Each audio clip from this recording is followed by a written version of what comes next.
যে আওয়ামী লীগের সাংগঠনিক কার্যক্রম নিষিদ্ধ হয়েছে আইনগতভাবে আন্দোলনের মুখে, সে আওয়ামী লীগের কোন নেতা এবং নিষিদ্ধ আওয়ামী লীগের নেতা তিনি কি আগামী নির্বাচনে অংশ নিতে পারেন?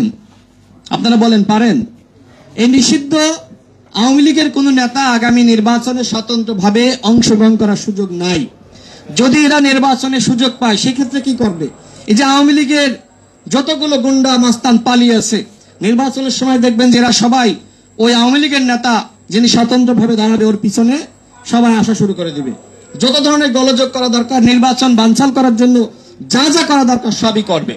আমরা আগে শুনেছি এবং কিছু প্রমাণও রয়েছে যে রিফাইন্ড আওয়ামী লীগ রূপে আওয়ামী লীগকে ফিরিয়ে আনার একটি চক্রান্ত শুরু হয়েছিল, সেটি বানচাল হয়ে যায়।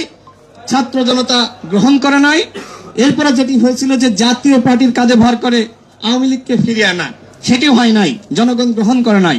এখন যেটি শুরু হয়েছে যে ভারতের নির্দেশনায় এখন আওয়ামী লীগের যারা নেতারা ছিল, যারা পদে ছিল, তারা এখন স্বতন্ত্র নির্বাচন করার পরিকল্পনা গ্রহণ করেছে। এদের উদ্দেশ্য নির্বাচনে অংশগ্রহণ করা নয়, বরং নির্বাচনকে বানচাল করা, অরাজকতা সৃষ্টি করা এবং কিভাবে আরেকটি একাগারের মাধ্যমে শেখ হাসিনাকে ফিরে আনা যায় সেই চেষ্টার মধ্যে তারা রয়েছে। বাংলাদেশে একাগার না হলে আওয়ামী লীগ বাংলাদেশে আর ফিরতে পারবে না।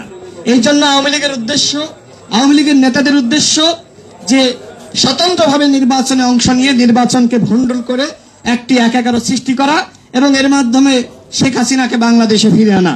বন্ধুগণ, শেখ হাসিনা যে অন্যায় করেছে আপনারা দেখেছেন।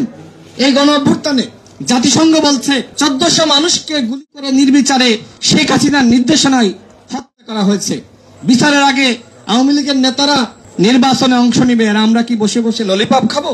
কোনোভাবে না। আওয়ামী লীগকে প্রতিহত করা হবে। যেমনি ভাবে আওয়ামী লীগের বিদায় করা হয়েছে, ঠিক একইভাবে আওয়ামী লীগের কোন নেতা যদি স্বতন্ত্রভাবে নির্বাচনে অংশ নেওয়ার স্বপ্ন দেখে, ওদেরকে আমরা মাঠে নামতে দিব না। জনগণ ওদেরকে প্রতিহত করার জন্য প্রস্তুত রয়েছে। একই সাথে জাতীয় পার্টি এবং 14 দল তারাও আগামী নির্বাচনে অংশ নিতে পারবে না। এ বিষয়ে আমাদের জাতীয় ঐক্যমত দরকার। আমরা যদি আজকে মনে করি ভোটের জন্য ফ্যাসিবাদ এবং তাদের দোসরদেরকে আমরা আশ্রয় প্রশ্রয় দেব, সেটি হবে গণ অভ্যুত্থানের চেতনার সাথে বেঈমানি করা। সুতরাং ভোটের জন্য যদি আপনারা মনে করেন যে আওয়ামী লীগকে সুযোগ দিবেন, আওয়ামী লীগের দামি এমপির কাছ থেকে টাকা পয়সা নেবেন, তাহলে কিন্তু জনগণ আপনাদেরকে ছাড় দিবে না।